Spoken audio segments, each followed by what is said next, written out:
भाई आप सब भी पूरी तरह से जान गए होंगे कि भोजपुरी इंडस्ट्री में इंटरटेनमेंट कम और ज़्यादा विवाद देखने को मिलती है। जी हाँ भाई, सही सुना आप सबने।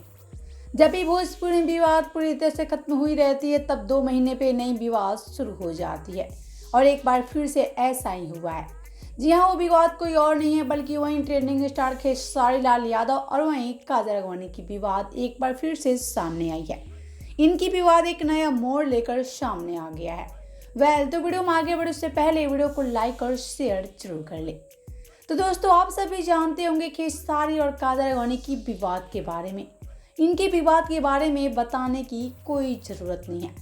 जहां कुछ टाइम पहले काजल राघवानी लाइव आकर खेसारी लाल यादव पे गंदे गंदे आरोप लगाती नजर आई। यहाँ तक काजल राघवानी ये भी कहती नजर आई कि खेसारी अपनी पत्नी से तलाक लेना चाहते थे और काजल राघवानी से शादी करना चाहते थे। लेकिन भाई आपसे एक हम बता दें कि जहां काजल राघवानी लाइव आकर खेसारी लाल यादव के बारे में आरोप लगाती नजर आई, तो हाल ही में काजल राघवानी के बारे में खेसारी से एक मीडिया रिपोर्ट ने सवाल किया और ये सवाल किया कि आपकी और काजल राघवानी के बीच में ब्रेकअप क्यों हुई। तो खेसारी मुस्कुराते हुए जवाब देते नजर आए। खेसारी ने कहा, मेरे और काजल राघवानी के बीच में कोई प्यार नहीं था। काजल राघवानी मेरा नाम लेकर भोजपुरी में नाम कमाना चाहती हैं और काजल राघवानी बखूबी मेरा नाम लेकर भोजपुरी में पूरी तरह से छा गई हैं। काजल राघवानी के बीच में मेरे साथ ऐसा कोई रिश्ता नहीं था।